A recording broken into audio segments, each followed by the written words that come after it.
Spotters make a huge difference in how a tournament is received by the players and the media. They help find discs, speed up pace of play, and generally add to the professional atmosphere of a tournament.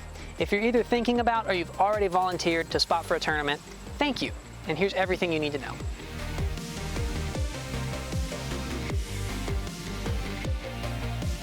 The primary purpose of a spotter is determining whether a disc is out of bounds or safe and signaling that to the player. And here's how to do that. A disc is considered out of bounds, or OB, if it's completely surrounded by the OB. But if any part of the disc is touching in, the disc is safe. Out of bounds can be marked using any number of different ways. It can either be a concrete path, a pond of water, a string, or most commonly, paint. But it's important to remember that the line itself is not safe. The disc has to be touching the safe side of the line for the disc to be considered inbounds. Spotters are generally going to be provided two flags, a green and a red.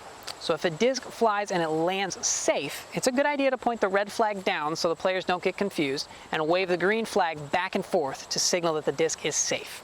But if a disc lands OB, you want to put the green flag down and wave the red flag back and forth to unfortunately let the player know that their disc has landed OB. But if it's too close to call, you can wave both flags in the air or just hold them both up so the player knows the disc is really close to the line, either safe or out of bounds, and they need to come and make the decision for themselves. It's important to remember though that the spotter's decision isn't the official decision.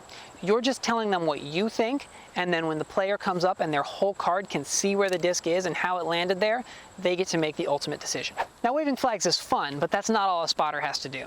It's a good idea if you're spotting to keep track of where discs land if it's in the rough, so you can help the player find that disc.